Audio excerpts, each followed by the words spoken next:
Wow, what a year it has been, and I think that recap shows just how extraordinary the year was.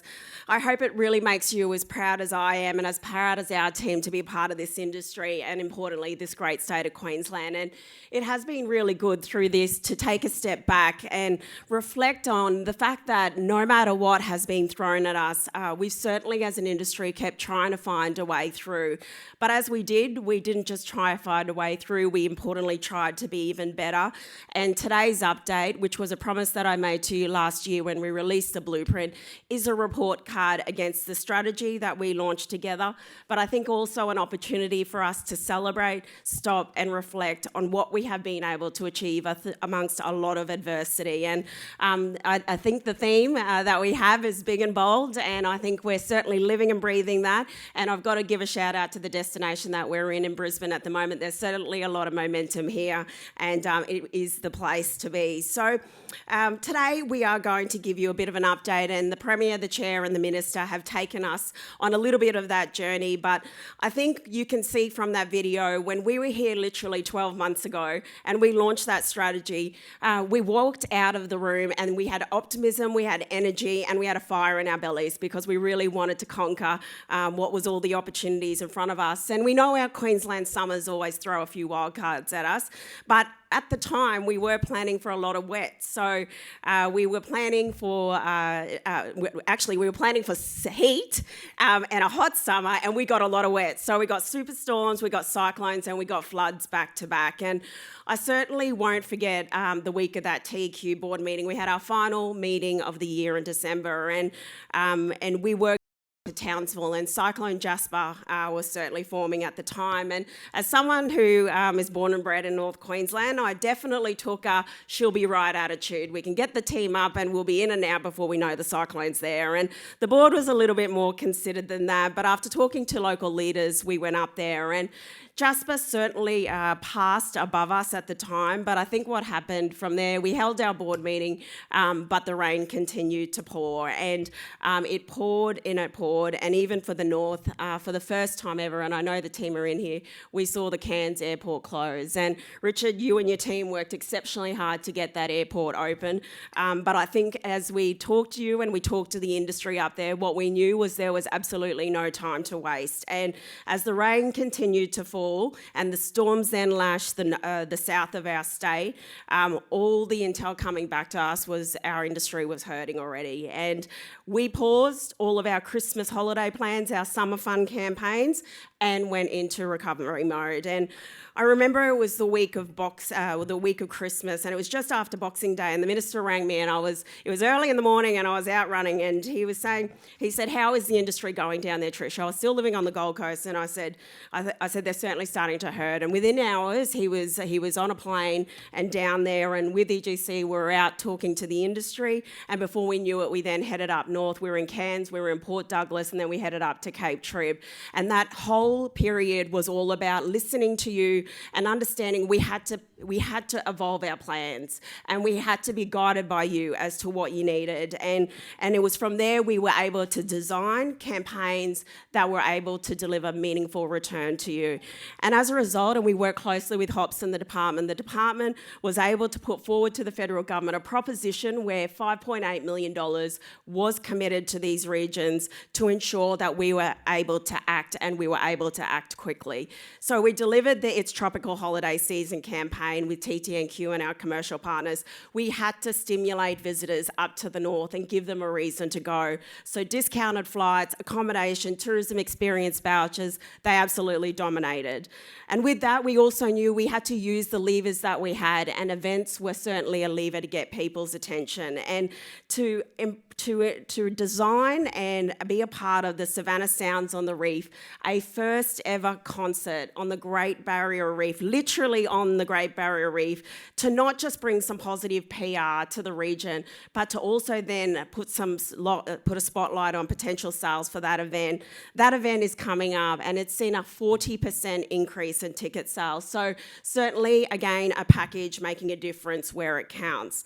But we knew throughout the entire state there were different regions hurting for different reasons. So Townsville, with Sunday realised we got on the ground as quickly as we could there after Cyclone Kirrily, and we worked on stimulus and marketing packages. And then we knew it was the event season leading into winter in the outback, and we got the call from Nat and Dee Dee, and we worked with you as well to deliver some campaigns to make sure those events were supported as well. And I know, Greg, you're here from the Big Red Bash. That is such an important event, as many are in our outback, and we were able to try and put a package together to support you as well. And then the Gold Coast, a place that's very close to my heart, but, to see the devastation after those storms, but to be able to work with the EGC to launch the Summer Funds campaign. God, if you want a voucher, the Gold Coast certainly sells vouchers, 50,000 vouchers in 3 days, and it did make a difference. So we were reacting. All the plans that we had proposed were on the shelf for the time being, but we stayed laser focused on not just delivering for you, but also ensuring that there had to be a long-term play around this as well.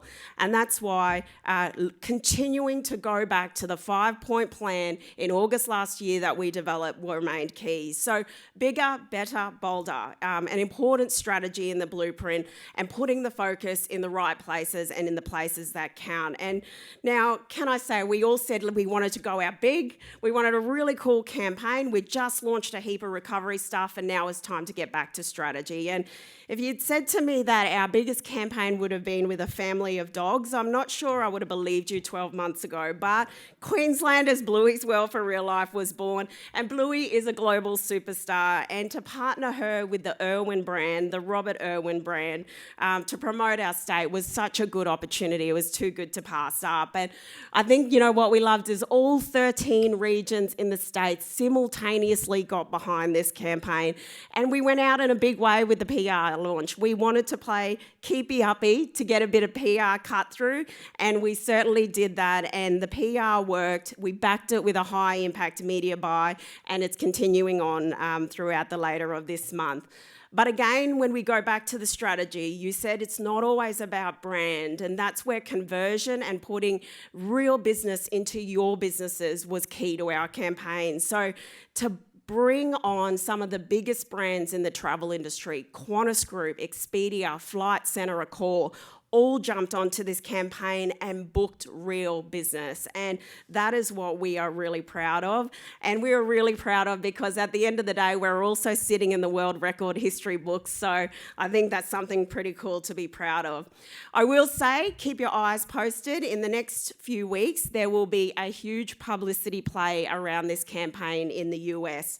The US is absolutely right for Australia, and it is absolutely right for Queensland at the moment. So keep your eyes peeled on it, and I'll talk to you a little bit about our US plans soon as well.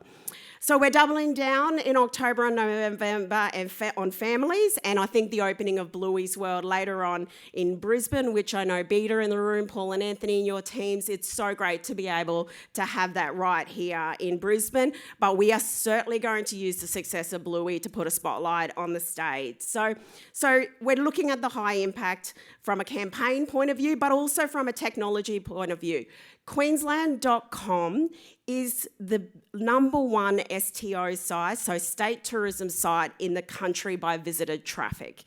We are outpacing our interstate competitors by a mile, and we have really worked hard on our analytics and our data tools to ensure we're moving visitors from strategy and dreaming into bookings. So over the past 12 months, we've got better at our tech, and we have sent through this platform 1.1 million leads to you, our industry.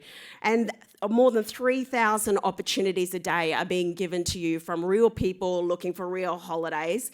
And what we're now going to do with that, because it is working so well, is start a pilot program that will see your individual operator deals highlighted through advertising campaigns. I think that's super exciting. It's commercialising and a wonderful asset for this state. And I think it's all about also booking real business.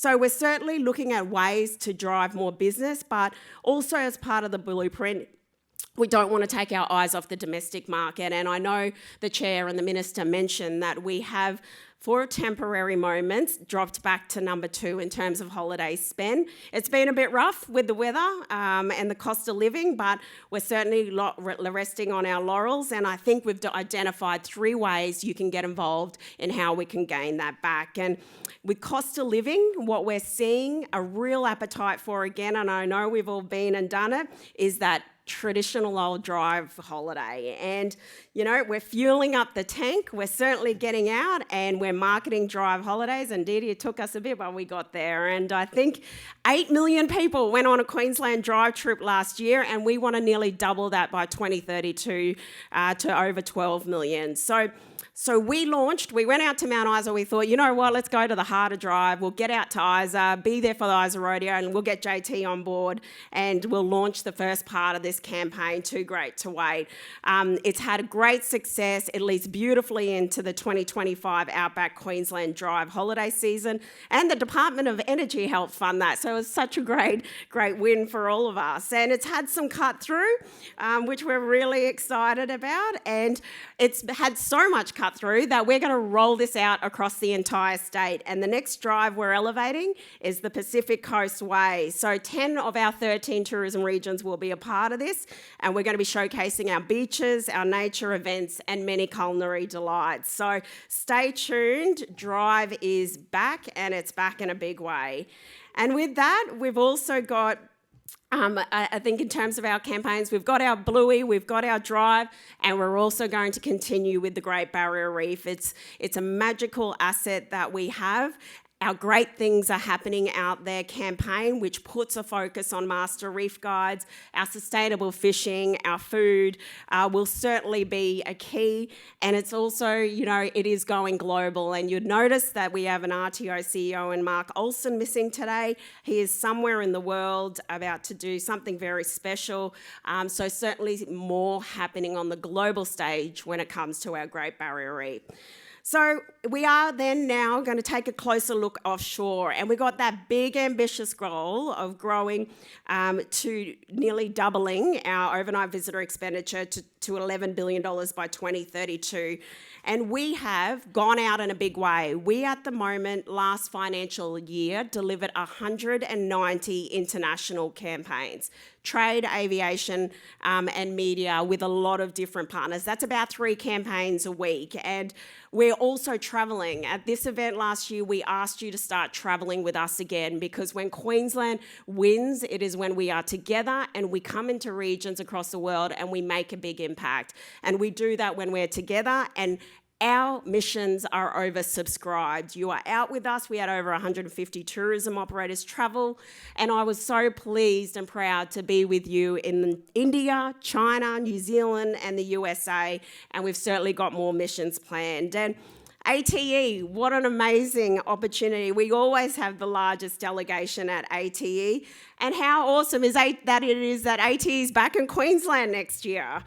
I know Beta are in the room, I know Tourism Australia are as well, and we not just supported this bid, but all of Queensland are going to benefit. It's been 17 years since we've had this global showcase in this region. We have a lot to show, we have a lot to talk about. Queen's Wharf is open, but there's billions of dollars of infrastructure and assets across Brisbane and the entire state that we want to show off. And I think importantly as well, what we're really proud is that at last year's ATE, we had over 12 Aboriginal and Torres Strait Islander experiences with us. We're going to grow that even more at 20 in next year's event, and this is a really important priority for us as we take the global stage. So there is a lot happening in the international showcase space, and also our partnerships continue to grow.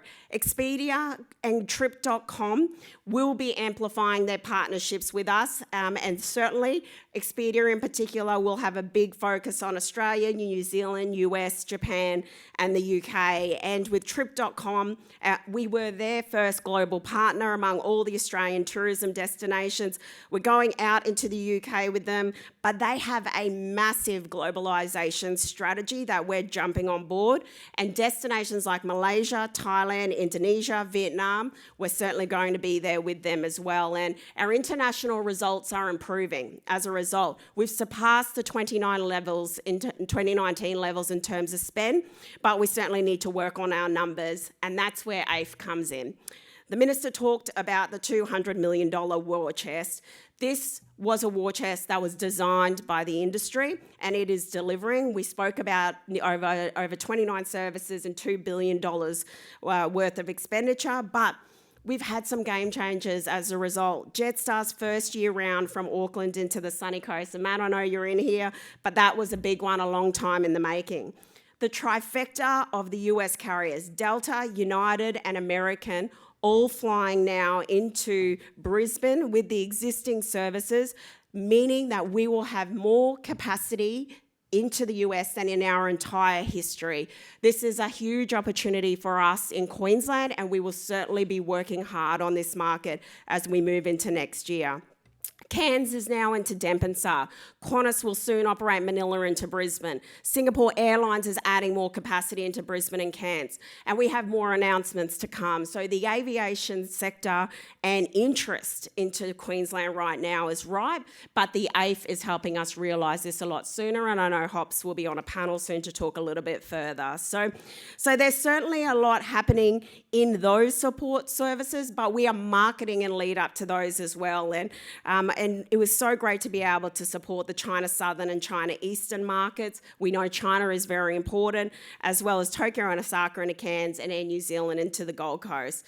On Monday, we launched a major campaign with American Airlines focused on bookings from Dallas, Fort Worth into Brisbane and from the US market. This is one of the largest carriers in the world. Their interest in Queensland is huge. So we are certainly going to make the most of that too. So certainly a lot happening in the aviation space. But it can't be all about aviation and marketing, and there's no fun in tourism without events. And building a $2 billion events calendar is key, and we've had some big wins. So can I say, how lucky are we to have had a taste of the Brisbane Festival right here today? To Charlie and Louise, where are you? I know you're there, you are. Can I say you hunted that exhibition down, you brought an exclusive to Australia, your ability and your appetite for big and bold is exactly what we need, and you know what, the city and the region enjoyed as a result. Can we give them a huge round of applause? If you want a ticket, book it. It's an Australian exclusive. You can't get any closer than now. So with that, though, we've supported 236 events. We've got Bluey's World opening a little later in the year, 4,000 square metres of Blue Hill of Wonder, and that's going to be fantastic with the BBC Studios. I think the other one that is huge, and I know Paul Spire is a big fan of this, the British and Irish Lions Tour 2025. Andrew, I know it's not the code you love to hear about, but you know what? When you've got 38,000 visitors coming to Australia as a result of that, that's going to be huge. And Lions Rugby Travel are already looking for Queensland content to try and book as many packages as they can for the 38,000 visitors that are coming. So get behind this one, it's huge. And then the other one that we're really proud of, and I won't steal Andrew's thunder, is the NRL Magic Round. It's in Brisbane, it's rightful home for the next 3 years. And I've got to say, this was probably one of my most memorable presses. And when the chair of the NRL, Peter V'landys, opened, his opening statement was, well, they screwed us on price, which we interpreted as, I love Queensland and this was a really valuable proposal. But we then also loved his lines, and he genuinely did say, in anything you do, you need good partners and you need people to get into the trenches with you. And there's never been anyone better for the NRL than the Queensland government. So, between the Department of Sport, Al, I know from Suncorp, Anthony, you're here, and Andrew, we all went down and bid for that. We managed to secure it, and I know Andrew's probably going to announce we've got it for life. So we're looking forward to your speech, Andrew. I think we're also out there supporting a whole heap of events, and the Queensland government is really proud of this special one. And Paul and Ben, I know you're in the room, but the Gold Coast Marathon, when events across the world and across Australia are struggling, this event booked not only 30,000, sold out on the Gold Coast for that marathon, but had 13,000 people on the waiting list. That was a lot of hard work that went behind it, so a huge round of applause to you as well. The Multi-Sports Championships in Townsville had people from 40 different countries a few weeks ago, 5 years in the making, and I know Townsville is in the room as well. The Deaf Games on the sunny coast, the life-saving Aussies rotating around our beaches, the Ironman event, WSL, it's back, and I know, Andrew, you're in the room and you're really proud of that. Gav, we've had the WPGA, another big win, and again, one we've all worked hard on, and the Surf Life-Saving World Championships. 5,000 people at the moment on the Gold Coast battling it out. So, I think between those events, regional events like Crankworks, there's certainly a lot to be talking about. But let's not ever forget it's not always about sports. And the culture, the arts, and the entertainment are key.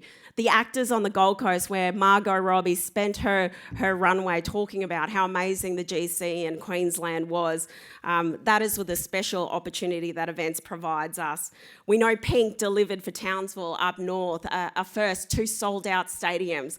Wow, it just shows that region backs those events in big numbers. The Toowoomba Carnival of Flowers, 75 years this year. I know, Pete, you're in the room.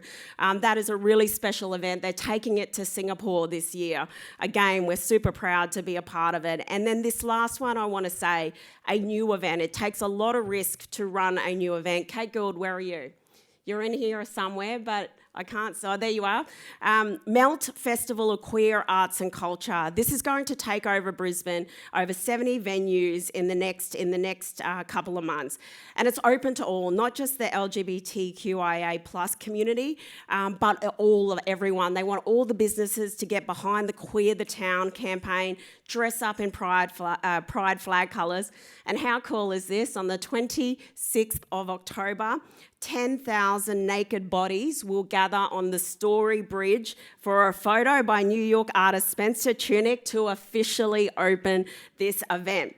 There are 6,500 registrations of the 10,000 that we have at the moment, and all 500 of you today have just signed up. So I just want to say this is huge, and I think it's a special event and we need to get behind it.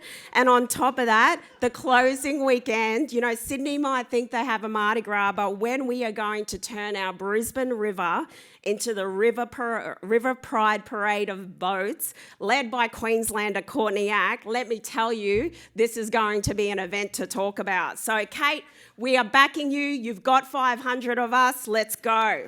26, and it's the day after the election. So I'll still have a job, hopefully. So, we've got a whole portfolio of events, but we've got beautiful destination events. They're not as big and they're not as loud, but, Tash, you got me out to the Moreton Bay Food and Wine Festival. That was special. The Jumpers and Jazz in Warwick. We've got the Taste of Bundy coming up. There's just so many beautiful events across the state, and that's what our smaller events program backs, because we don't forget you as well. So there's lots of events. We're marketing them, and business events. We said to you last year we'd back our business events sector. We've got the strategy out. You've given it your tick. We've set a target of 20% market share by 2027, and we're all now working on that. And we've had already a big win. How great that we've secured the World Congress of Paediatric Gastroenterology, Hepatology and Nutrition. If that's not exciting, I don't know what is. And there are 2,500 people around the world that think that is exciting, and they're coming here for 5 days. So, let's make them welcome. So I think business events is, lucrative when it comes to our region, and we're certainly keeping an eye on it. So we're also leveraging our 125. We set a target. We said we're not just going to take this money and just invest it. We're going to leverage it, and we're trying to raise more. And we set a target of 28 mil. We did smash that, and we secured 53.5. Now there was some cyclone money in there, but from an international and events perspective, our partners are coming through, and our government colleagues are also in the room. And Trade and Invest Queensland, Stadium Queensland, Screen Queensland, Arts Queensland, the department, we're all certainly leaning in where we can and, doing what we can to support the industry. So that's the year. It's been huge. But we have another year ahead. So what are we going to look forward to? Well, we've got AT, and I spoke about that, but we're going to look at a Queensland brand refresh. So keep an eye out for that, because we want to go out really big with that one. You said you wanted to have some more insight into our calendars and our planning, so you could also plan and align. So we've done that.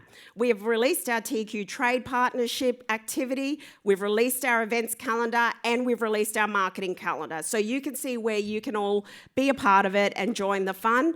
And our missions are also out, so you can put those dates in the diary. Got big campaigns domestically, Bluey, Drive, Great Barrier Reef and events. And then we'll also have a huge focus on conversion, as we always committed to. And certainly in regards to our AIF, $10 million in addition to our international funds to market in some key global markets as well. So post-Paris, I will also say how special were those Olympics and Paralympics, which are currently on, but the green or gold runway of events remains key and priority. We'll hopefully have a few announcements very soon, but working with Hops and the department, we certainly know that runway to 2032 is big. So we've got a big year ahead. It's been a big year, but I just want to finish and say that I hope you can see, in this report back to you, that we aren't just listening to you, but we've heard and we've genuinely actioned, and we're trying to deliver. We've done some pretty groundbreaking stuff together and amongst some really challenging times, and what we're really proud of is we've done it together. So we've reported back, we've tried to be as transparent as we can be. Not all metrics have been met, but I think we're proud of the ones that we have met. We know that there is a lot happening in the next 12 months, but can I say our TEQ are so pumped to be here with you. The passion and energy of that team is unsurpassed. I'm really proud of them, and I do want to thank them for their hard work as well, and for you, our industry. You all showed up today. We got nearly 500 of you in the room. Your support means a lot to us. You pick up the phone when you know we need the information. The challenges are plenty, but so are the opportunities. There is no better place to be in tourism right now than in Queensland, so we need to keep bringing it Queensland, so let's keep doing it. Welcome 2025.